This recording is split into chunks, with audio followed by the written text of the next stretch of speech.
Para comenzar, la verdad que yo estoy muy contento de acompañar a Ángel una vez más en la presentación de este libro increíble. Y para empezar me tomé el atrevimiento de escribir un texto para él que espero le guste, porque la verdad hace mucho que no escribo un texto para alguien, o sea, quiero decir en este sentido casi como una carta, pero sentí que siempre le agradezco haber estado en la radio, haberme acompañado en muchas circunstancias, pero a veces uno quiere como ponerle algo especial o distintivo y sentí que había llegado el momento. El texto se llama Tener ángel o no tenerlo, tener ángel o simplemente articular muy bien un pensamiento, Jean-Luc Robert, así se llama el texto. Y dice así: Dios crea y el diablo imita. Cualquiera que haya hecho, aunque sea un seminario con Ángel Fareta, lo sabe. Dentro de los muchos mantras que el maestro machaca con carisma y una esgrima verbal envidiable, esa máxima integra el menú casi siempre. Ángel nos pone de frente entonces, de entrada nomás, a los dos caminos. Tener ángel o robarlo, tener paciencia o correr, dejar madurar los pensamientos o meterlos a presión. Ángel lo conocí 2 veces. Hace muchos años, en la década del 80, fue la primera vez. Una noche en el barrio de Paternal, Sergio, un amigo de la pareja de mi madre, Ricardo, nos invitó a comer a su casa y Sergio tenía fama de ser un maestro pizzero extraordinario. Llegamos y la de mozzarella era excelente. La de fugaceta me quemó el paladar. Yo me retiré al cuarto de Sergio a ver el concierto de los Rolling Stones que transmitía Canal 9. Era el show del regreso de los Rolling Stones, el de Steel Wheels. Esa noche nunca hubiera imaginado que en el año 94 los vería en vivo, y mucho menos que los vería 7 veces más. La pizza y el rock no fueron lo único notable de la noche. Casi al terminar la reunión, Sergio me regaló toda su colección de la revista Fierro.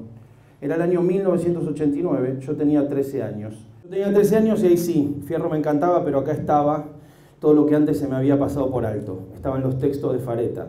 Y aparecía en mi vida una voz prodigiosa que ajustaba cuentas con el cine que yo amaba. Un acto de justicia que sería de alivio para la carga de ser un bastardo en la cinefilia. Aquellos años con la democracia joven, lo discursivo y alegórico eran alimento de la inteligencia porteña bien pensante. Casi todo lo contrario a lo que ocurre hoy, donde el mal descubrió que el disfraz inflacionario es un arma mucho más letal para el mundo simbólico. Hoy todo se infla, todo. Los seminarios, los podcasts, los talleres, los libros, las críticas y el cine. Los faretas por supuesto que no, pero cuidado. Como viene la mano, quizá veamos faretillas de a montones si no tomamos recaudo. Vuelvo al maestro. Pasadas esas lecturas y relecturas, Fareta se volvió mito. Llegaban historias de Aquilea o talleres particulares a genios del cine. Fareta era el maestro, la voz, era el faro que elegían los que elegimos maestros de maestros. Decía que hubo otra vez que lo volví a conocer, y esto fue en el año 2013. Yo había estrenado 20.000 besos, la primera película con estreno comercial después de Rockabilly, Vacaciones en la Tierra, De noche van a tu cuarto y Recortadas. Ensayos urgentes de un chico que había terminado la carrera de cine en el año 98 y que seguía sintiendo que no sabía nada, nada de nada. Antes del primer seminario lo invité a un programa de radio que teníamos en Metro. Me pasó lo que le debe haber pasado a muchos, me cambió la cabeza, para siempre. Entonces me volví alumno, un alumno que se divertía horrores viendo a los inocentes que pretendían un mano a mano de igual a igual en las clases. Esos duraban pocos. Un alumno que salía sintiendo que había un mundo al que jamás le había prestado atención antes. Un alumno que admiraba a otros alumnos históricos de Ángel. Alumnos que uno intuye lograron entender y luego cuidar el fuego. Ese fuego que Ángel también machaca es de todos. Por otro lado estaban los patéticos preocupados solo en articular más o menos bien una idea, copiar todo de Ángel, o sea, carecer por completo de Ángel. Qué difícil admirar a Fareta y amar a Tarantino, a Kubrick, a Truffaut, a Cassavetes, a Billy Wilder y una larga lista de pecados faretianos. Pero es así, Ángel, los amo y te amo. Pasaron varias clases, empezaron las cenas, las charlas, y esa noche inolvidable para mí, Ángel sabe cuál es. Teníamos que dar una charla en el Auditorio Nacional Rock y se fue Alicia. Yo entendí rápidamente al segundo que íbamos a suspender todo, que no había chance de hacer nada esa noche, pero no. Ángel me llamó y me dijo, voy por Alicia. ¿Qué otra cosa más podemos hacer? Nunca me voy a olvidar de esa noche, nunca. Esa noche fue otra lección de Ángel, una más. Una de esas que te cambian para siempre. Hoy me toca acompañarlo una vez más en su historia, como siempre un honor, lo quiero, lo admiro y le estoy agradecido, por siempre, en ese orden. Por mucho más, querido maestro. Vaya entonces este libro hitchcockianamente faretiano. Gracias.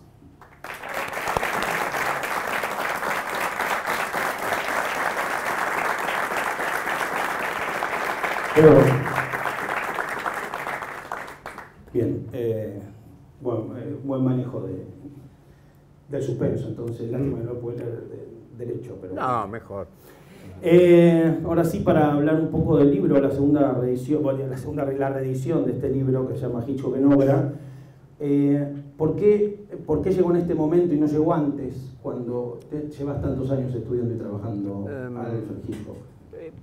No, porque yo suponía que, seguramente de manera equivocada, ¿no? que había hablado tantos seminarios de Hitchcock, habiendo escrito desde el comienzo sobre él, que era algo, qué sé yo, que ya se sabía, que ya circulaba. Pero después, bueno, poco José me convenció de que sí, que podía agrupar, editar diferentes escritos que yo había hecho, sobre Hitchcock y escribir unos capítulos nuevos, ¿no? Porque yo en una época muy joven, inocente, ¿no? Pensaba, suponía, deliraba que iba a ser un maestro, pero oral. Tal vez por mi admiración de Sócrates, Jesucristo, y disculpen que ponga el target tan alto. Pero ya que estamos, no me voy a comparar, qué sé yo, no sé, con Longobardi. Digamos. No es tan bajo tampoco. Tampoco. Bueno, entonces tenía eso. Hasta que después unos amigos, unos alumnos me dijeron que, bueno, mirá, esto va a quedar como cintas que hemos tenido, qué sé yo, ya con esa aura legendaria que tenés, que yo nunca la busqué por otro lado, y bueno, eso tiene que circular. Así que ahí me decidí a empezar a publicar mis libros, el concepto de cine, todo eso, y bueno, ahí directamente hacerlo de Hitchcock era eso. Era como que estaba, digo, en el prólogo condenado, ¿no? Feliz condena, santa condena Batman, ¿no? O sea, muy importante. Entonces creo que es eso, ¿no? Porque que de alguna manera traté de recopilar ese tipo de cosas y también inaugurar la colección de A Sala Llena, ¿no? Y eso me pareció muy importante. Y después también aprovechar para, como los que han leído el libro y los que lo leerán, al final, introducir parte de otro libro que se llama Mirón o del cine, que es una suerte de diálogo platónico entre Mirón y Ángel, que de alguna manera, creo que con un lenguaje más coloquial, explicar algunas de mis teorías, que en otros libros yo no lo creo, pero bueno, al menos por los tiempos que corren parece demasiado complicado, demasiado hermético y todo eso. Entonces aproveché eso. Y bueno, y después porque Hitchcock está siempre presente, ¿no? Creo que es el más grande artista del siglo XX, no director de cine, no solo director de cine, creo que es el más grande artista del siglo XX. Creo que si uno se dedica a su obra, a ver, es una máquina de pensar, ¿no? Una máquina de pensar bien. Que sus películas son muy, precisamente, ambiguas, ¿no? Y es el ejemplo de cómo sobrevivir en el arte en el siglo XX y seguramente en el XXI, ¿no? O sea, no tomarse en serio, ¿no? Y también como una máscara, ¿no? Por eso era tan amigo de Dalí, no solo que le hizo los decorados de Spellbound, ¿no? Sino esa idea de joder un poco, de enmascararse, para que no lo petrifiquen, ¿no? Lo que nosotros llamamos signo meduseo o meduseo, ¿no? O sea, esa criatura fantástica de la mitología griega que te miraba y te volvía de piedra. Y bueno, y creo que también en eso es un ejemplo, ¿no? O sea, saberse un genio, saberse algo excepcional y no tomarse en serio, no convertirse en esa estatua en vida y todo ese tipo de cosas. Cosa que también recomiendo, ¿no? Esto de sobrevivir con el humor. Por otro lado, alguien que termina de hacer la escena de la ducha en Psycho, qué sé yo, tiene que volver a la casa y decirle a Alma, che, que cocinaste. O sea, no puede seguir con eso. Es una manera de sobrevivir, ¿no?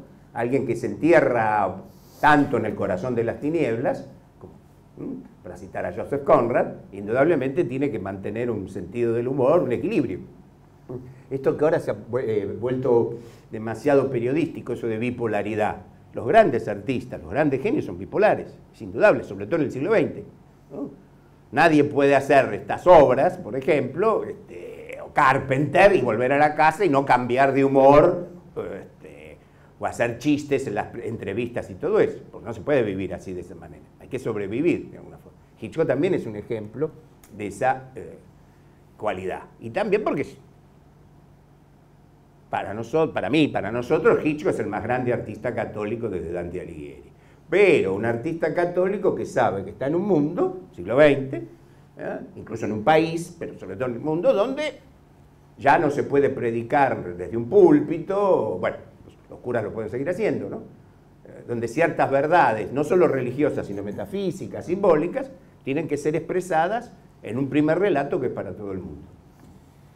Hay algo que es muy difícil de imaginar, sobre todo hoy que Hitchcock se ha convertido en una especie de estampilla, postal o ícono de lo que es la cultura, digamos, de una manera acabada, ya nadie discute, ¿no? Cine, el perfil de Hitchcock y demás.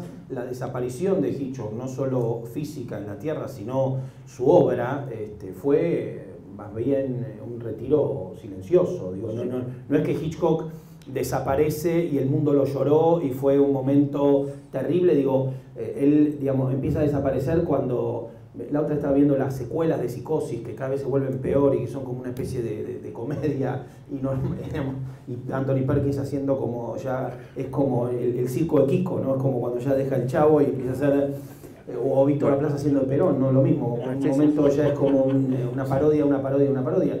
Y digo, eso va muy en concordancia con cómo Hitchcock, digamos, se va apagando, o sea, se apaga hasta una cuestión casi de olvido. Sí. Después va a haber un rescate, ¿no?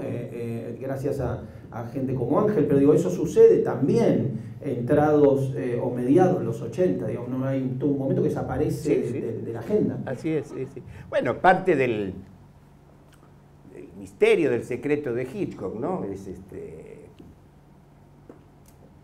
ir apagando su vida porque no hay un verso, un alejandrino de Stéphane Mallarmé, que es un homenaje a Edgar Allan Poe, que siempre cito, o muchas veces cito para explicar esto, ¿no? Que dice más o menos así la traducción: en tanto que es en sí mismo, la eternidad lo cambia. Y creo que, estoy casi seguro, que Hitchcock, al tener una enorme fe, como otros grandes artistas religiosos, podía disolverse como figura humana, civil, biológica, incluso anatómica, ¿no? Porque sabía o apostaba, ¿no? Como diría Pascal, apostaba a vivir en la eternidad. Una eternidad que para él la superior es esa, ¿no? De otra existencia, ¿no? En la cual creemos mucho, no sabemos porque nadie volvió, como decía mi padre. Y creo que tenía esa apetencia de pasar, por un lado, muy advertido, ¿no? Muy, creo que debe ser la persona más fotografiada del siglo XX, ¿no? De no tomarse en serio, pero porque apostaba a la eternidad, ¿no? O sea, manteniéndose en sí mismo, la eternidad lo cambia, ¿no? Y por otro lado, es como que de alguna manera también lo que sugiere, ya había anteriormente a su muerte en el año 80, si mal no recuerdo, que escribí la necrológica, ¿no? O sea, me ha acompañado también en eso, ¿no? Llegué a la redacción de un diario que ya no existe, ya casi todos los diarios no deberían existir, y me dijo: Mauricio Hitchcock, tenés que hacer la necrológica, ¿no? Y ahí me enfrenté con eso, ¿no? Una muerte que era parte de mi vida, de alguna manera, ¿no?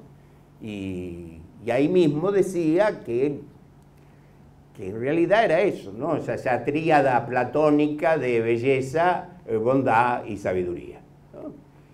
y que antes de eso, ya en los años 60, admitamos que con buenas intenciones, ¿no? Recordemos que ya que estamos con el catolicismo, que de buenas intenciones está empedrado el camino al infierno. Y entonces empezó a haber una serie de directores que lo homenajeaban, y cada vez que lo homenajeaban lo hundían más, de alguna manera, ¿no? Entonces había quedado en eso. Es como, a ver, se me ocurre esto, es como que, vieron que hay algo en la cultura en general, ¿no? Que es algo espantoso, lo que habría que vacunarse de alguna manera, rápidamente, que es, bueno, que ya viene de Shakespeare, Dante, Quijote, ¿no? Dante, Shakespeare, Quijote. Ahora nadie lo saca de la biblioteca, lo enseñan en las universidades, que están esperando el último experimentador del caso. Y con Hitchcock pasaba eso, ¿no? También eso creo que me llevó a recopilar, editar y escribir esto, ¿no? Hitchcock. Sí, pero hay que seguirlo. Con hacer un cholulaje no sirve para nada. En todo caso, podés empezar, ¿no? Con una actitud ingenua, infantil, adolescente, de seguir a alguien, ¿no? Yo creo que muchas veces elevar mucho a una persona y decirle a cada rato genio, gloria de la lengua castellana y yo qué sé qué, el cisne de Abón y yo qué sé qué carajo, es para sacarse de encima estas lecturas o visiones porque son jodidas, son problemáticas. Entonces, una de las mejores maneras, curiosas, paradójicas, de censura es llamar a alguien genio o genia. Es como meterlo en un museo. Bueno, está bien, sos genial, pero no vengas más. Quédate ahí, no jodas. Y gracias a ustedes y a Seba, ahora se me ocurre. Contra eso, creo que fue el fuera de campo de la escritura de este libro. O sacarlo de ahí, mirá, no tan a la altura, todo eso. No, vamos a bajarlo a ver qué nos quiere decir. No lo mandemos a un museo, no lo momifiquemos.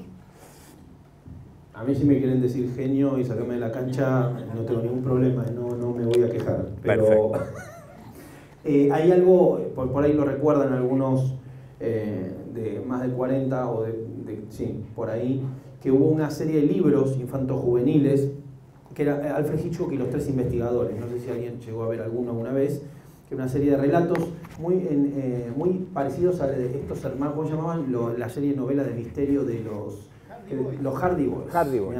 Yo vino para eso. Bueno, claro, exactamente, los Hardy Boys. Bueno, estos eran, los tres investigadores eran como los Hardy Boys, y era una serie de libros que creo que editaba Bruguera acá, tapadura, y tenía la cara de Hitchcock arriba. Yo tenía uno que se llamaba Doble Mortal, donde había uno, vos te acordás, había dos gemelos corriendo en un bosque.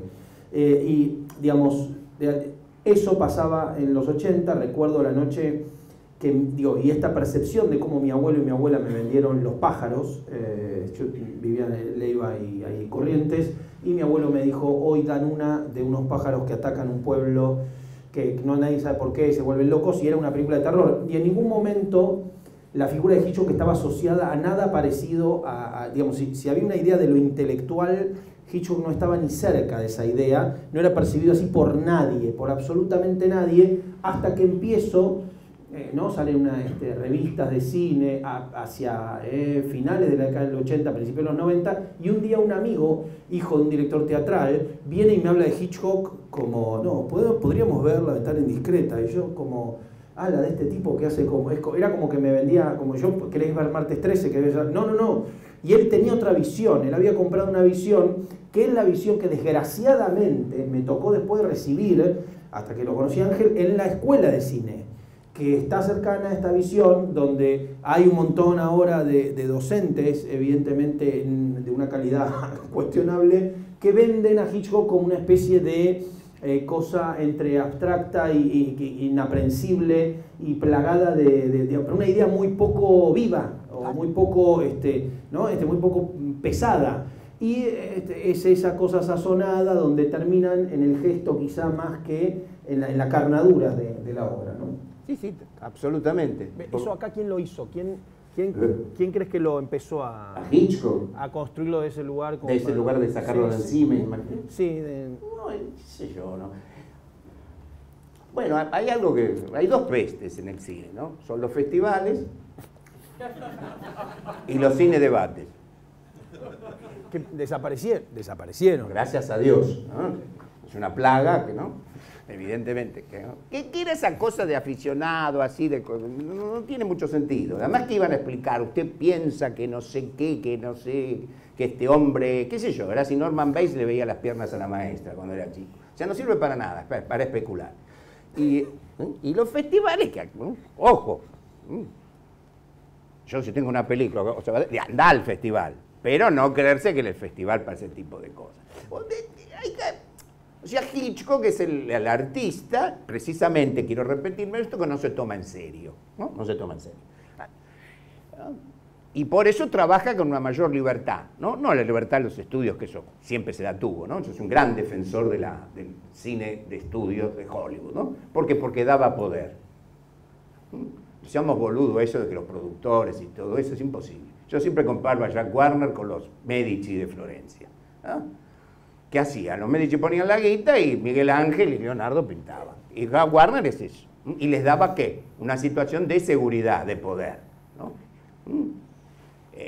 Y entonces, pero sabían, no sé, Nick Warner... Claro, sabían de cine, lógicamente, son los co-creadores, claro, por supuesto. Claro. Así como los Medici sabían de pintura, no eran los banqueros de ahora, que compran una pintura para meterla en una caja fuerte, ¿no? Y por otro lado, había una interacción de poder entre los productores y los de Hitchcock. Es pensar que, como se dijo alguna vez, que John Ford, Hitchcock, Hawks, Minelli, toda la pandilla que armó, que engrupían, contrabandeaban a los productores, que eran unos pelotudos con unos cigarros enormes, con sacos a cuadro, y que no entendían un carajo. Eso es una estupidez, Hay que eliminarlo, si quieren, ¿no? Profundamente. Y el cine un poco de festivales, salvo alguna excepción, ¿no? Es un lugar donde se ven films que básicamente es como una circulación, ¿no? Films para que no se entienden, ¿no? Y uno se siente un exquisito, o un descubridor, un arqueólogo, ¿no? Que por otro lado no hacen otra cosa que excavar tumbas, ¿no? Así que esos films de festivales en mayor parte nacen muertos, ¿no? Algunos reaparecen como zombies, ¿no? Por ahí, pero uno le ve los gestos que son zombies. Así que con Hitchcock ha pasado dos cosas, ¿no? Espero yo ser la tercera posición. Por un lado, la admiración un poco infantil, ¿no? Parisina, sobre todo de Truffaut, ¿no? Persona que me cae simpática, pero no creo que lo que hizo por Hitchcock sea muy interesante, ¿no? O sea, basta con ver, qué sé yo, no sé, La novia vestida de negro, y qué sé yo, por más que lo contrató a Bernard Herrmann para que imite la música, todo eso no sirve, ¿no? Pero bueno, de nuevo, eran buenas intenciones. Y después la otra banda, ¿no? Simétricamente, es aquella que Hitchcock es un gran técnico, ¿no? Claro, el cine que es técnica básicamente, ¿no? Un manejo técnico. Y aquellos entonces que siguen diciendo que no, que el cine, es como pasa en el cine argentino, ¿no? Hay un reverendo soquete, que es Leopoldo Torre Nilsson, cuyas películas nacieron muertas, son una porquería, típica expresión del medio pelo, como decía Jaureche, ¿no? Y por otro lado, ¿no? Incluso en ciertas, se me caen las comillas, escuelas de cine todavía se sigue hinchando con un director que en realidad era una cinemateca ambulante. Cada película afanaba directores distintos. Y perdemos de vista a nuestros grandes directores clásicos como Hugo del Carril, Mario Soffici, Christensen, Manuel Romero y todos esos, ¿no? Y eso pasa con Hitchcock. Hitchcock es el sostén de algo. Se puede probar que con Hitchcock se puede pensar, ¿no? Y se puede hacer un film no hitchcockiano, pues eso acabó ya la cita, qué sé yo qué, ¿no? Sino algo, es como dice De Palma. Yo estudio a Hitchcock, ¿no? Pero no es que lo siga a ver qué yo trato de... la pregunta es esta: ¿qué haría Hitchcock en este momento? ¿Qué haría Hitchcock en este momento?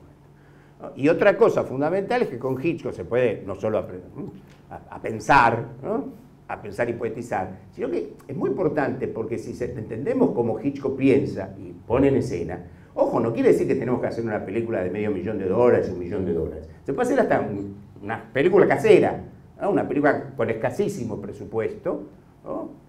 Obviamente no vamos a hacer, creo, la escena de la ducha o cosas así, seguro que no, pero sí podemos hacer un film donde nosotros podemos expresarnos, ¿no? Y o sea, Hitchcock es transportable. Aparte de ser inoxidable, es transportable. Y eso también es el gran artista, ¿no? El artista que ya nace en una especie de, yo qué sé, que de delirio onírico y todo eso, es el que nos puede ayudar, ¿no? ¿Quién nos puede ayudar, por ejemplo, la pintura o cierta pintura moderna que son 4 o 5 manchas? Parece el test de Roger. Sí, sí, es así. En cambio, una pintura mimética, ¿no? Bueno, nos puede ayudar. Obviamente creo que nos va a ayudar a pensar más las meninas de Velázquez que, no sé, el cuadrito, no sé, con 4 mamarrachos, es eso. O sea que Hitchcock, a su vez, como casi todo el cine, el concepto de cine, nos hace repensar a las otras artes. Entendiendo el cine, entendiendo a Hitchcock, las otras artes, muchas de las cuales están o en museos o en fundaciones y todo ese tipo de cosas, ahí vemos si nos están pasando verdura, si nos quieren engrupir. La idea no, que yo estoy buscando mi inconsciente, mi subjetividad. A mí qué carajo me importa tu subjetividad, arreglala con un cura o arreglala con un psicoanalista o con un rabino, me interesa 3 carajos. El artista no está para regodearse sus tripas y exhibirlas obscenamente. ¿Qué le importa eso? ¿No? Políticamente. Políticamente. ¿Ah? Este momento tan politizado. ¿Ustedes creen que una película de algún boludo o boluda que mete la cámara arriba y dice disparar nos puede ayudar a pensar políticamente? Creo que Vértigo, Los pájaros, que no es directamente política, porque es muy política, habla de las relaciones de clase, por ejemplo, de una manera mucho más sutil, porque nosotros tenemos que pensar. Ahora, si nos dan un panfleto, que sea como, no sé, Norma Rae, 4 horas para ver si deciden una huelga, eso es una pelotudez, pues ya está resuelto el derecho a huelga. En cambio, un film como Vértigo, Psicosis, ¿cuál es el tema de Psycho? El MacGuffin, como diría él, afanarse guita. ¿No? ¿Pero a quién se la afana? Un atorrante. Yo afanáselo, es un machista, un pajero y todo, ¿no? Entonces, ahí es lo político, ¿no? Lo político no es saber decirnos lo que yo ya tengo que hacer, gritar revolución, cambio, para eso está un graffiti. Entonces Hitchcock también, fundamental, que nos enseña a pensar en sentido estrictamente político. Porque tenemos que reelaborar eso, no nos da la papilla previamente masticada como a un bebé, como hacen los films contenidistas, perdón, no soy Julio Iglesias, contenidistas o alegóricos, que ya, esto es así, por lo tanto, ¿no? Entonces uno no piensa, es pensado. Agrego una nota al pie de los cineclubes, había algo peor que el cine debate, había algo peor que era el cine debate infantil. Que no sé si a alguien le tocó asistir porque era lo peor, porque había vuelto la democracia y había evidentemente una necesidad de hay que decirlo todo. Entonces mi vieja me llevaba a unos lugares espantosos donde nos dejaban con un montón de niños y nos pasaban la versión de La Sirenita checoslovaca, que si alguien tuvo el horror de verla sabe de qué estoy hablando, y después había que opinar, y era, ¿opinaste? No tengo ganas de hablar con nadie, y había que vertir opiniones, sí. A mí me pareció que ella no debió haber muerto, y que y el globo rojo y todo eso, ¿no? Uy, el globo rojo, no. Fue terrible. Rojo, listo. Globo rojo. Green blanca. Y también, sí, bueno, todo bajando mucha línea. Quería ver si te parece que digamos, más allá del mudo y el sonoro y el blanco y negro y el color, si podés dividir más o menos, si te parece que hay un primer Hitchcock, un segundo, un tercero, un crepuscular, si la obra tiene una continuidad, como digo, porque evidentemente está el pelotón de Rebeca para arriba, ¿no? Que es como un éxito tras otro, de Selznick para adelante, pero ¿cómo en tu cabeza está estructurada la filmografía, una filmografía de 100 títulos, ¿no? Por otra parte. Sí. Bueno, la primera división creo que es sencilla, salta a la vista, aunque hay que pensar que es el periodo inglés de él, ¿no?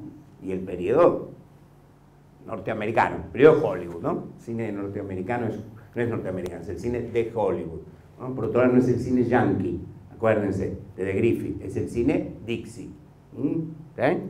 Recuerden que todas las otras cosas que no son yankees y no son Dixie, el rock, Elvis, la Coca-Cola, Lo que el viento se llevó, Tennessee Williams, Truman Capote, recuerden, son como 2 países. Y el cine de Hollywood, o sea, 2 periodos. el periodo inglés como es una suerte de experimentación con una diégesis muchísimo más provinciana, ¿no? La historia de Inglaterra, no, mejor dicho, la primera etapa, la etapa inglesa, es muy importante en este aspecto. Ahora me desperté.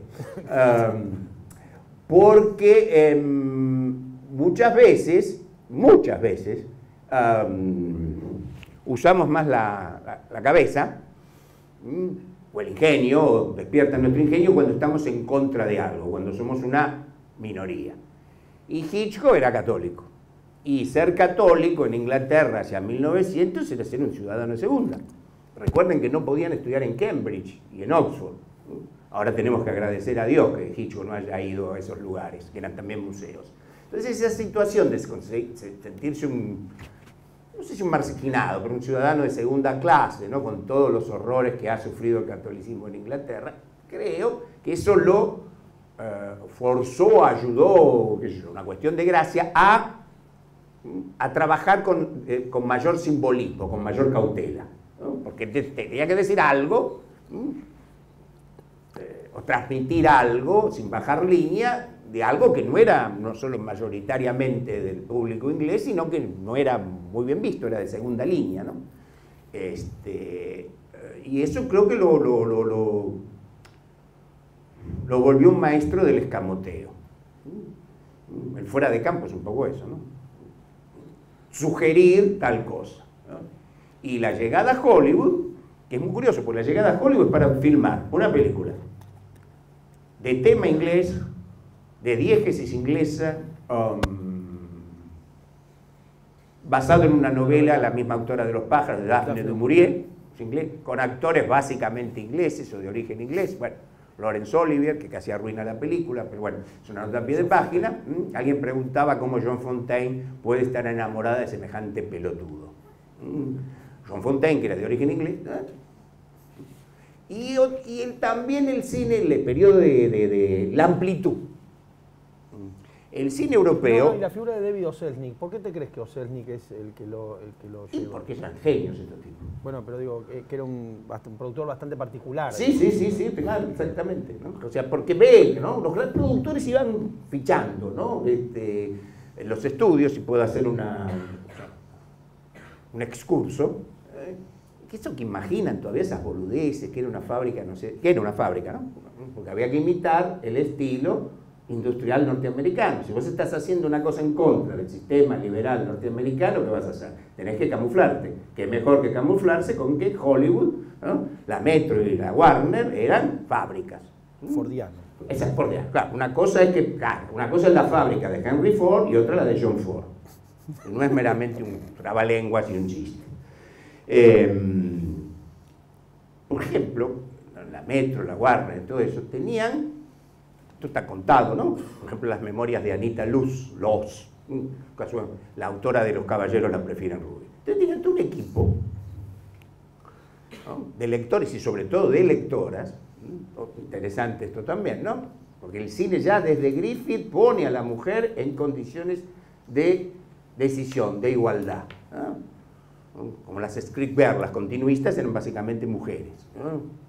La cortadora de negativo también. Claro, cortadora de negativo, que después pasaban a montaje. Claro. La continuista, la script girl, ¿no? Eso ya también es un descubrimiento, una invención de Griffith, porque en una escena, una figurinista que estaba por ahí, le corrigió una continuidad. Entonces Griffith se dio cuenta que las mujeres son muchísimo más observadoras que los hombres. Y hasta se creó una profesión. Bueno, la Metro... Warner, cuenta Anita Loos, que tenían todo un equipo, ¿no? De lectores, en serio, de lectores, ¿no? Entonces le traían, generalmente, gente que terminaba de hacer la carrera de letras, 24, 25, en la universidad. Entonces lo llamaban. Y el tema era leer. Entonces cuenta una de ellas que en una semana tuvo que leer Ulises de Joyce, 3 obras de Shakespeare, 4 teleteatros, no, radioteatros, disculpen, comedias, música, y ahí inmediatamente las compraba. Doy 3 ejemplos, si me permite. Casablanca es un radioteatro. Todos van a lo de Rick. Hola Bautir, la malvada, está extraída de un cuento de revistas femeninas, como sería Vosotras. Y el más, para mí, significativo, de no creer, pero es así, It's a Wonderful Life, Qué bello es vivir, de Frank Capra, está tomado de una tarjeta de felicitación navideña donde hay una historia de 10 renglones. Esto lo descubrían eso, ¿no? ¿Entiendes? O sea, estaba lleno de inteligencia, pero no esa inteligencia snob, chanta, ¿no? Ese tardo romanticismo, estoy en una guardilla, me tiro el pelo, me arrastro por el piso, me tomé 15 botellas de whisky, malo por supuesto, ¿no? Soy un incomprendido, algún día llegará mi hora, ¿no? Eso es camelo, ¿no? Cualquier arte que hagamos, no es eso, voy a desesperar, me entienden. No me entienden, ¿saben por qué? Porque no tenéis un carajo que decir. ¿Es eso? No me entienden. Sí, no me entienden, gracias a Dios que no te entendemos, por otro lado, porque, bueno, por eso hay veces que yo digo, no, yo no puedo criticar ciertas películas porque, qué sé yo soy teórico del cine, crítico del cine, no soy psiquiatra. Y esto es muy importante, la idea del estudio. Y cuando Hitchcock va a eso, ¿no? Bueno, hay una frase hitchcockiana bastante... Dice, ¿cómo se sintió? Creo que en el libro de Truffaut. ¿Cómo se sintió cuando usted llegó a Hollywood? ¿No? Hitchcock, vieron que no daba puntadas sin nudo, ¿no? Hasta cuando hacía un chiste. Y se imaginé esas enormes puertas de los estudios que se abrían como iglesias para... consolarme. Y obviamente la calidad de eso, ¿no? O sea, se extendió lo de Hitchcock, se extendió en cuanto a técnicamente, cosa que no podía hacer en el cine inglés, sino a esa universalidad, ¿no? El cine de Hollywood es universal, ¿no? Si bien, obviamente, las diégesis, qué sé yo, Vértigo, San Francisco, es San Francisco como podía ser otro lado, necesita esa universalidad, ¿no? Y en los últimos films de Hitchcock, yo, si me permiten, en el libro, destaco, ahí está, algo que, por ejemplo, cuando se estrenó Marnie, para mí son las películas más extraordinarias de Hitchcock, ya los cultores parisinos empezaron a decir, ¿dónde me pongo?, como decía Pepe Biondi. ¿Por qué? Pues si vieron Marnie, Hitchcock elimina, como todos los grandes artistas, ¿no? Por ejemplo, Borges, después de los relatos de la Aleph en el 49, reaparece en el año 67, 69, con el informe de Brody. ¿Qué hace? Elimina todas esas cosas, todos los grandes párrafos, ¿no? ¿Qué mantiene? Mantiene los cuchilleros, los espejos, los tigres, los laberintos. Pero el lenguaje es más acotado. Y eso pasa en Hitchcock, en Marnie. Nos tomó exámenes. Yo no, porque estaban todavía en la primaria. A ver los que me defienden. Y si yo saco esas grandes tomas, esos primeros planos, hago algo totalmente, así lo llamo en el libro, ficción expuesta. La película se hace con poquísimos elementos. Usa por primera vez el zoom, pocos decorados, y además, en vez de un projecting, donde está la casa de Marnie, por cierto en Baltimore, que se llama La Señora Edgar, un pequeño homenaje a Edgar Allan Poe, ni siquiera usa projecting. Es un telón de fondo pintado, ¿no? Cosa que los boludos de aquella época, y los boludos que se siguen reproduciendo como piojos, todavía, Hitchcock desprecia al público, ya ni siquiera usa el proyecto. ¿Por qué carajo no te preguntas qué quiere? Y esto es básico para la crítica y la teoría. ¿Qué se propone este artista? ¿Qué se propone este escritor, este poeta, este bailarín, este zapateador, este titiriteo? ¿Qué se propone? Si uno resuelve qué se propone, intenta ver si los medios elegidos, técnicos, la puesta en escena, técnicos, actorales, son los adecuados. No ir y decir, no, la verdad que esta escena a mí no me gustó, ¿sí? Porque, qué sé yo, mi tía Carlota no le gustó, no sé, esta otra tampoco me gustó, no, la música, no, uno tiene que ver qué se propone. Una novela también. Está escrita en primera persona, tercera, ¿por qué? ¿Por qué el diálogo en off? ¿Cómo insistimos? En cine, el qué es el cómo. Nunca, si me permiten un consejo, nunca en un film, también en una obra literaria, pero en un film, nunca digan qué quiere decir el cineclub, ¿no? La sirenita. ¿Qué quiere decir la sirenita? ¿Cómo lo dice? ¿Cómo dice? ¿Cómo? ¿No? ¿Cuál es el montaje? Muchos primeros planos. Eso, ¿cómo? ¿No? También para una novela, una obra de teatro, una pintura. ¿No? Salvo que sea, qué sé yo, son manchones de tinta, qué sé yo. Ni Dios puede interpretar eso, ¿no? Además que no están para interpretar, sino el qué es el cómo. Entonces vean el cómo.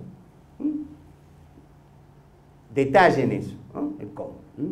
Desestructuren, aunque es una palabra hoy medio manoseada, ¿no? Desestructuren el film, ¿no? Las repeticiones, ¿no? Las primeras lecciones de estética que yo tuve, es un pensador alemán, que después escribió Martin Balzer, ¿no? Y que tiene un libro editado en la Argentina, se llama Descripción de una forma, del año 50, creo que es su tesis doctoral. Y entonces vieron que en el año 50 había tratados de lo que Kafka quería decir, bueno, el proceso y todo eso, ¿no? Esto interpretó tal cosa. Y el tipo decía, no, yo voy a contar en los relatos de Kafka cuántas personas hay con barba, cuántas sin barba, cuántas con sombrero, cuántas son ayudantes y cuántos son opresores. El primero que leí, por suerte, la mano secreta de los libros. Y es eso lo que hay que hacer primero. ¿Cuántos? ¿Qué hace Hitchcock? ¿No? Por ejemplo, las madres, generalmente son opresivas en Hitchcock. Eso es evidente. Si se da un paso más, es que los padres están ausentes. Entonces, el tema es que la madre es opresiva, ¿pero por qué? Porque el padre está ausente. Es sencillo. ¿Dónde está el padre de Norman Bates? ¿Dónde está el padre de Mitch en Los pájaros? ¿Dónde está el padre de Marnie?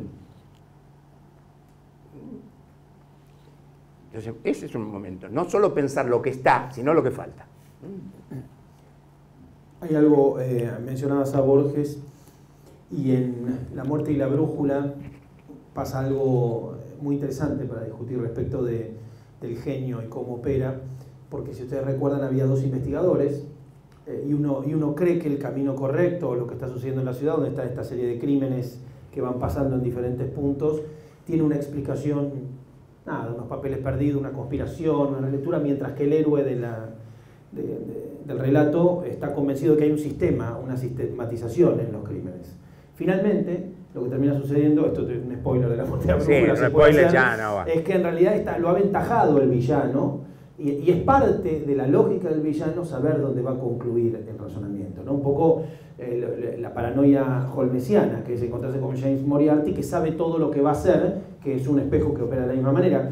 Y en el libro de Truffaut y Hitchcock hay una especie de fuga permanente de Hitchcock corriéndose del lugar del que Truffaut lo quiere llevar. Entonces digo, esa autoconciencia de saber lo que se va a esperar o el lugar al que va a arribar para tener la cintura de correrse, también asociada a las decisiones que ha tomado en su obra. Pero digo, ustedes recuerdan las preguntas de usted nunca puso una puerta que no lleve a nada, usted siempre necesitó justificar. Digo, lo que quiere de alguna manera, quizá porque está siendo vehiculizado por alguna entidad desconocida, Truffaut es que muestre la hilacha, vamos a decirlo de alguna manera, que Hitchcock se rinda y diga, sí, pibe, soy un genio, nadie se da cuenta, yo estoy, y eso es lo que esquiva todo el libro. Así es. Y el libro anterior, hay un pequeño libro también de Nouvelle Vague, que es el de Chabrol y el de Romer.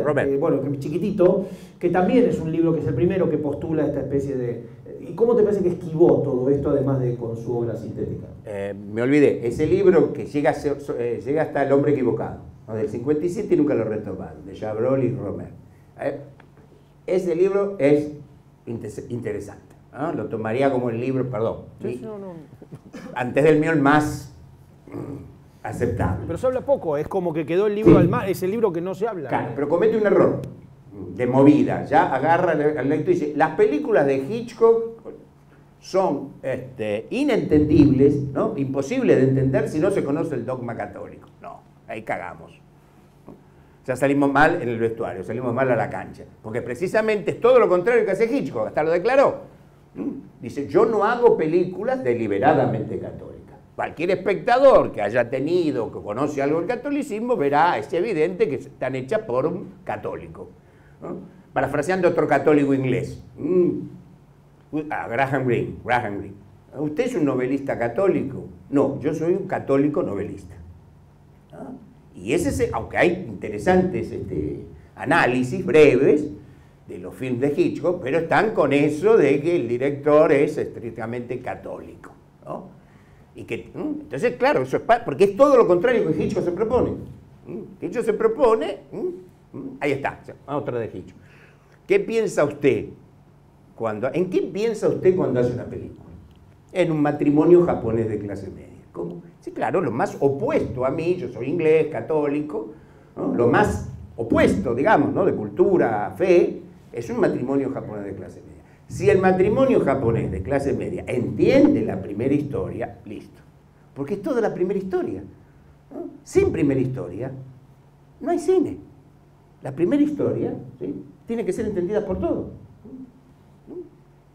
Aun cuando el film tenga ciertos desarrollos grotescos, humorísticos, no importa, tienen que entender una cosa.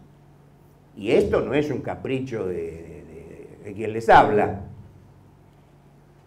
La primera historia de Antígona, no te la puedes contar a, qué sé yo, un chico de 5 años. La primera historia de Hamlet, ¿no puedes contar? ¿Sí? La de Quijote. Entonces esto es algo que viene desde nuestros orígenes culturales, la tragedia griega, y es eso. Para ser muy, como se dice, pésimamente profundo, porque no hay películas profundas. Las únicas películas profundas son las de Jacques-Yves Cousteau, ¿se acuerdan? Casa Submarina. Después no hay nada profundo, ¿no? Como decía Paul Valéry, lo más profundo es la piel. Pero si uno quiere, como Hitchcock, ¿no? Creo ahí no haber exagerado, un montón de cosas se me habrán quedado por pensar o analizar, ¿no? Símbolos metafísicos, religiosos, de todo. Es porque se mantiene la primera historia. Y el género, lo fundamental es el género. ¿Quieren filmar? Hagan un género. Ya tienen un borrador en la cabeza. ¿Esto qué es? Un policial. ¿Esto qué es? Esto es un melodrama, una comedia musical, ¿qué es? Una comedia negra. Entonces, a partir de eso es eso. O sea, hay que insistir en el género. O sea, Titanic es una obra maestra, ¿sí? La vieron, la película más vista de la historia. Pero mientras con todas las cosas, efectos especiales, la actuación que es extraordinaria, bueno, todo eso, ¿no? Si alguien se despistaba, ¿qué decía Cameron? Che, esto es un melodrama. Hay una anécdota de Cameron, cuando estaba haciendo True Lies, ¿no? Mentiras verdaderas, una película excepcional. Bueno, y entonces estaban los primeros, cuenta Cameron, los primeros días de rodaje, creo que la primera semana, entonces estaban un poco el mismo, perplejos, ¿no? Dice, ¿qué es lo que estamos haciendo? ¿Sí? Entonces una ayudante de dirección, tal vez la script girl, dijo, esto es una épica doméstica. Cuando pesqué que esto es una épica doméstica, la película siguió avanzando. O sea, cuando la catalogaron, ¿sí?, cuando la definieron, ¿qué es esto? ¿No? Ahí se avanza. Y eso es lo que se dice en Hollywood, ¿no? Che, esto es una película, esto es un western, dejate de joder. ¿No? Soy John Ford y hago westerns. Eso es fundamental, ¿no? Porque uno se sostiene en un estado de transparencia, ¿no? Dice, no como el director o directora, chanta, no, yo estoy buscando. ¿Qué te va a buscar el cine? ¿Qué es esto? Buscar el cine, ¿qué es? El juego de la oca. No estoy buscando nada, no estoy buscando nada. Vos tenés que llegar, tenés que saber a dónde llegar. Hay una muy linda anécdota parecida a la fuga que se plantea de Hitchcock con Truffaut en el libro, que es entre John Ford justamente y Peter Bogdanovich, que de alguna manera lo trufateó a John Ford como hizo Truffaut con Hitchcock, ¿no? Se le pegó al lado y trató de... Bueno, ustedes deben saber que sacó el documental dirigido por John Ford y el libro dirigido por John Ford, y hay una muy buena anécdota muy breve, que estaba como obsesionado Bogdanovich con Three Bad Men, con Tres Hombres Malos, una película de Ford que tiene una especie de cabalgata infernal de un montón de caballos y carretas, una cosa como indios persiguiendo a una velocidad increíble. Y entonces le recuerda la escena y le dice, pero maestro, ¿cómo hizo usted esa escena? Y John Ford le dice, con una cámara, le contestó, fue lo único que le contestó. Y de alguna manera también en todo el libro, si bien Ford tenía quizá también un disfraz distinto al de Hitchcock, pero el de pendenciero, el de, bueno, no me importa el cine, entonces así, pero después también, quizá con algún momento más de debilidad, cuando, no me, ¿cuál fue la película? Creo que es My Darling Clementine, no me acuerdo cuál, él dice, hice un Remington, finalmente hice un Remington, en referencia a Frederick Remington, que es un artista que hacía escultura y pintura, del cual Ford tenía varios originales, o algunos había comprado, y tiene una escultura muy famosa que deben haber visto, si vieron la última de Tarantino, no como Fareta, que seguro no la vio, si se acuerdan, vieron donde están las Manson Girls, que hay unas especies de caballos, Bronco Buster se llama esa escultura, sí, que es muy famosa de Remington. Hay dos Bronco Buster en lo que sería la casa de George Span. Pero bueno, hablemos de Ford un poco, que es como el otro, ¿no? el otro paralelo de disfraz. Bueno, esto es anecdótico, para gracia. Cuando en 1981 vino acá Samuel Fuller, que ahí me pegué yo a Samuel Fuller, ¿no? Ah, fui. Tomaba mucho whisky en esa época, ¿no? Emborracharse con Sam Fuller fue uno de los mejores momentos de mi vida. Entonces, claro, había conocido a todo el mundo, ¿no? Y entonces ¿Andaba armado? No andaba armado. No, cuando llegamos a Ezeiza de vuelta y un policía aeronáutico nos quiso desviar, dijo, ves, en este momento quisiera tener un arma. Claro. Bueno, entonces empezó a hablar de los directores. Y habló de John Ford, ¿no? Porque los conocía a todos. En realidad dice, el que más tenía de los clásicos fama de culto, que lo era Howard Hawks. ¿Vieron que Howard Hawks me parecía? Un dandy. Un dandy, claro. Dice, pero el más culto acá entre nosotros era John Ford. ¿Cómo era esto? Sí, se sabía todos los poetas isabelinos de memoria. Dice, cuando íbamos a la casa, se recitaba, no de Shakespeare, ¿sí? Beaumont y Fletcher, Thomas Kidd, todos los isabelinos los recitaba de memoria, ¿no? Otra cosa de John Ford, ¿no? Una vez le ofrecieron del Metropolitan, las dos culturas, ¿no? Lo que yo llamo Harvard versus Hollywood. Le ofrecieron a John Ford poner en escena, una ópera de Puccini, una de las peores que hizo, y yo soy un pucciniano casi fanático, que es La fanciulla del West, o sea, la muchacha del oeste, que es un western. Y entonces lo llaman, dice, no, porque usted, ahí está, director de western, ¿no? Bueno, dice, no, esa no me interesa, pero si me contratan para hacer la Bohème, voy. Tenía que hacer, incluso cuando iba al teatro, western. No era así. Por otro lado, John Ford se puso ese nombre. John Ford, era John O'Fini, Casey, algo así, John O'Fini. Mi irlandés está un poco mozo. Que él se puso John Ford por un autor isabelino, menor, ¿no? Conocido por una obra, ustedes disculparán el título, que es Lástima que sea una puta. Que la firmó, me acuerdo, Giuseppe Patroni Griffi, Adiós hermano cruel. Así que se puso por eso. Pero, ¿cuál es la diferencia? John Ford, Hawks, Hitchcock, Minelli, espero terminar el libro, ¿no? José sobre Minelli, está bastante avanzado, eran incapaces de decir, yo me inspiré en esto, leí aquello, ¿sí? En cambio, el último directorcito parisino, sobre todo, ustedes saben que ciertas zonas de París son la tierra prometida del camelo. Entonces, cualquiera, capaz que hice una pelota, y no porque me inspiré, estuve leyendo a Baudelaire, cualquier boludez, ¿no? Después la película. En cambio, los directores, ¿no? Los artistas norteamericanos, Hemingway, por ejemplo, ¿no? José Macho, yo que sé, el whisky, no sé, en casa, eran tipos de un refinamiento cultural extraordinario. Pero, y ahí sí lo norteamericano, ¿eh? Ahí sí lo norteamericano. Pero después hay una parodia. Houston es una parodia de esos. Totalmente. Digo, hay quien se queda en la parodia. Hay quien se queda en la Ford. Claro. Lo que nosotros llamamos el signo Medusio. Se petrifica. Llega antes, o parodia precisamente ese tipo de cosas. Pero eso en general es eso, ¿no? De lo cual también es importante aprender, ¿no? Ya no mostrar la cultura cada rato, ¿no? Con citas o yo qué sé qué, sino que está en la obra, ¿no? Como le dice Fritz Lang poco antes de morir a William Friedkin, un reportaje que pueden ver en YouTube, qué sé yo, ¿eh?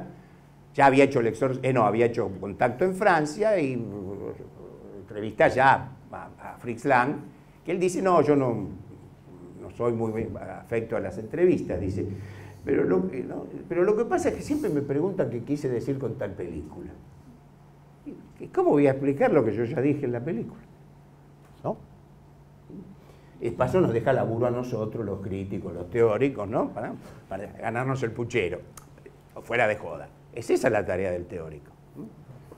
¿No? Viene de Theorein, contemplar. ¿No? Por otro lado, críticamente, si a ustedes, por ejemplo, salen de ver, qué sé yo, una película de Cameron o de Seba de Caro, y dice, dice, me gustó, no me gustó. Ya está. Si ustedes están satisfechos con eso, es suficiente. ¿Por qué no? ¿Me gustó? No me gustó.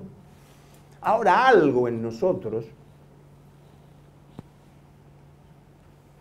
de la noche de los tiempos, no creo, de los griegos, algo, en algunos, ¿no? Hay como una especie de cosa ahí en el ADN, ¿no? Que dice, ¿y por qué esto me gustó y por qué esto no? Y ahí nace la teoría. Pero por más que me hunda el boliche, el negocio, solamente con decir me gustó o no me gustó es suficiente. Pero ahí está, si tienen ese, ¿no? Ese virus, creo que positivo, ¿por qué esto me gustó y esto no? Y ahí viene la teoría, que es la contemplación de eso, ¿no? Y darle un nombre, ¿no? Que es aproximado, ¿no? Tal vez, no sé si Eje Vertical, que es uno de mis clásicos, sea lo más justo o aproximado, pero déjense de joder. En el cine, en ciertas películas, hay un eje vertical, una escalera, lo que fuere, y ahí cambia, como señal, la relación de lo que estamos viendo. Y curiosamente, ahí está, no, me di cuenta que cuando no había eje vertical, las películas eran teatrales, televisivas, qué sé yo, psicoanálisis, todo eso. Que otra cosa, que esos films teatrales, por ejemplo, no digo que hay que prohibirlos, lejos de ello, ¿no? O digo, no los vean. No, véanlo, qué sé yo, vean cualquier cosa, un documental, pero no se confundan que eso es cine. ¿Eh? Eso no es cine, ¿no? Es otra cosa, cinematógrafo, documental, ¿no? Es teatro filmado. ¿Está bien el teatro? Y sí, claro que el teatro filmado está perfecto, pero es teatro filmado. No lo pasen por lo que no es. Que es algo fundamental para delimitar nuestra inteligencia. ¿Qué sé yo, no? Si voy a comprar melones, ya vete melones, no, dice, y me dan una sandía. Es un insulto a mi inteligencia. Y en el cine pasa eso. Para ir terminando, bueno, está el libro en venta, ya dijo José, y si no, José, si hay alguien que no lo quiere comprar y lo quiere comprar en otro momento, escribe a Sala Llena, supongo, y ahí... Está en Mercado Libre, perfecto, listo, está en todos lugares. Si a una librería, en Librofilm está. Librería Norte, Librofilm. Para continuar con, de alguna manera, el concepto de familia, y para ir cerrando, la última de Tarantino tiene un eje verticalazo al final, que bueno, si la ves en algún momento... La voy a ver, vamos a ver qué carezco de bueno, prejuicio, listo. carezco de Los prejuicio. que la vieron saben de lo que estoy hablando. Está bien. Y aparte muy bien cuadrado todo. Volviendo a la familia, Ford tenía... Bueno, además de Argos, sí, Ben Johnson, este tipo que era, no me acuerdo si era su cuñado, que cantaba canciones, digo, había armado John Wayne, digo, una idea de, o tenía su pandilla. ¿Y qué pasa con Alma, con Werner Herrmann, con Saul Bass, que sí, después tanta controversia? Sí. ¿Cómo crees que está conformada la brigada hitchcockiana, o si no existe tal cosa? Sí, existe tal cosa con la idea de que Hitchcock no era... Ford era un irlandés kurda, ¿no? No lo digo porque yo soy astemio, ojo, ¿no? Los muchachos, todas esas cosas. Hitchcock era más, no limitangere, ¿no? No me toques, ¿no? Pero evidentemente, diría Cary Grant y Jimmy Stewart, es casi la familia, familia principal. Y Alma, ¿no? Él decía, comentaba, que la única opinión que le importaba era la de su esposa Alma. Encima tuvo la esposa que se llamaba Alma. Bueno, lo tuvo todo. Es el genio, muchas veces es la oportunidad, ¿no? Ser católico en Inglaterra, comienzo del siglo XX, tener la mujer que se llama Alma, que se convirtió al catolicismo. Bueno. Alma descubrió un error en la escena de la ducha de Psicosis, que es una respiración de Janet Leigh. Si ustedes ven cuando sale la cámara del ojo, van a ver que hay un plano absurdo de un botón de baño, como un corte que irrumpe el plano de secuencia porque había una respiración que se veía en el agua, que era muy difícil de ver, y Alma, que era montajista, le dijo, ahí respiró, se notó, entonces le pusieron un plano chapuza. Cuando vean la secuencia van a ver que sale del ojo y hay un plano que no tiene nada que ver y continúa saliendo la cámara, eso gracias a Alma. Sí, no, la única que Hitchcock le daba bola. Que empezó, ya se conocieron en el cine, ¿no? Siendo montajista en Inglaterra y todo eso, ¿no? Él tenía eso, ¿no? Creo que Cary Grant y... Bueno, Cary Grant, ¿no? En un momento dice usted, que es uno de los directores más famosos, no sé, ¿no? Premiado, bueno, qué sé yo. Dice, sí, usted me ve aquí, sentado, es cierto, en mi casa, lujosa, todo eso, pero sabe, en realidad, yo quisiera haber sido Cary Grant. Cosa que es la proyección, ¿no? Del artista, el sistema de, no sé ahora, no tengo que estudiarlo un poquito más, pero Hollywood clásico, otra cosa que se critica era el Star System. Y eso era fundamental, por los arquetipos. Si uno iba a ver una de John Wayne, che, como decía mi mamá, vamos a ver una de John Wayne. Obviamente no iba a tratarse de un hombre tímido. Si uno iba a ver una de Jerry Lewis, no iba a ser John Wayne. Si uno iba a ver una de Doris Day, era una ama de casa. Si uno iba a ver una de Lana Turner, sabía que había tenido un pasado tempestuoso. Tempestuoso para aquellos años, y sería Heidi. Pero ¿se entiende eso? ¿Qué tipo? Ya estaba eso. Y otra cosa era, volvemos a los griegos. No todos los griegos eran como los hombres, como el Apolo de Belvedere.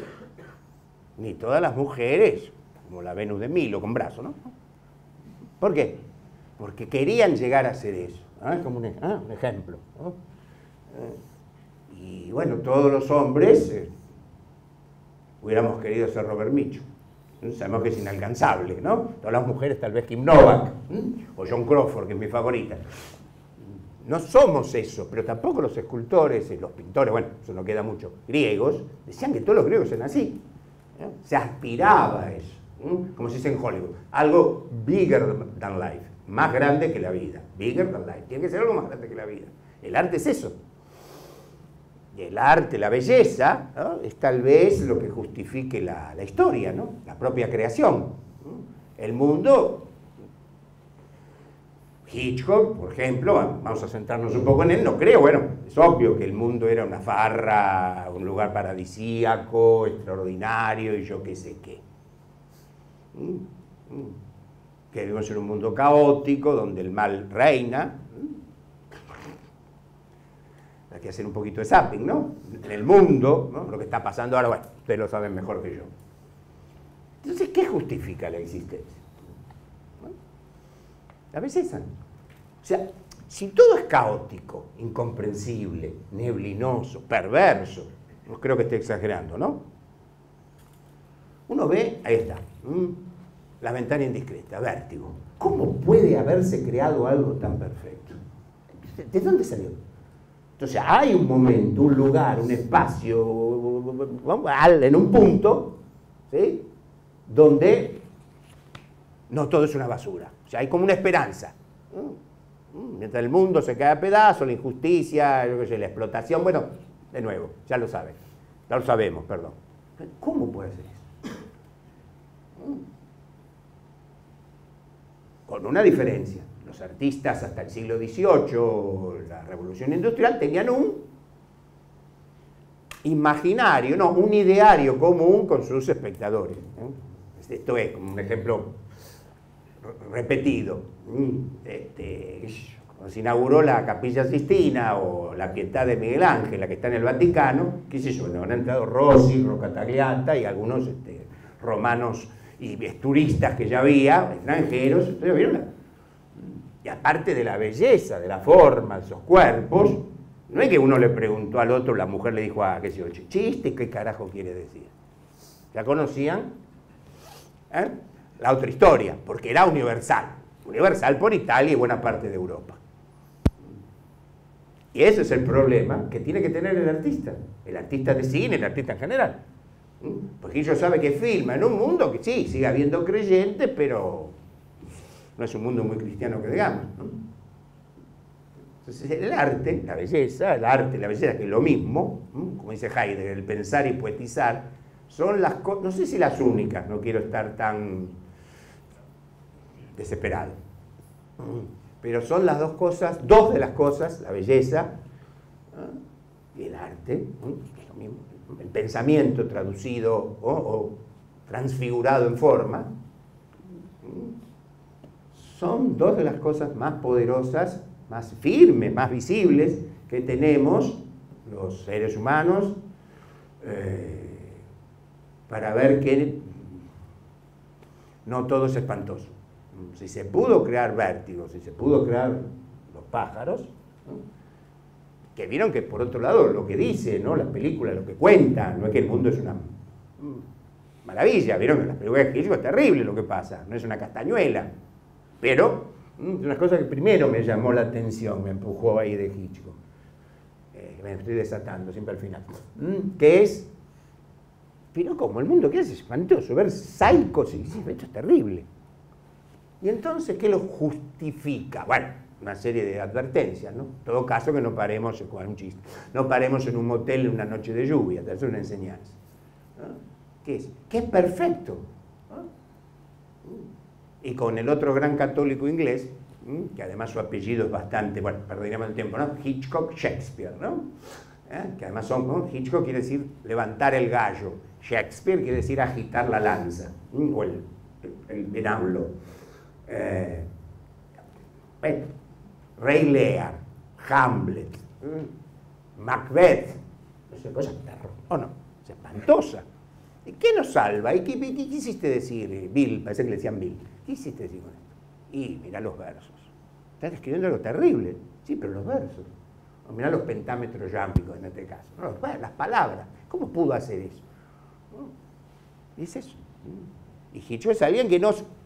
Creo que es el extremo de pensar y poner en escena el pensamiento. Muchas gracias, Ángel. Un fuerte aplauso. No, gracias a ustedes. Gracias a vos. Gracias. Gracias por haber venido.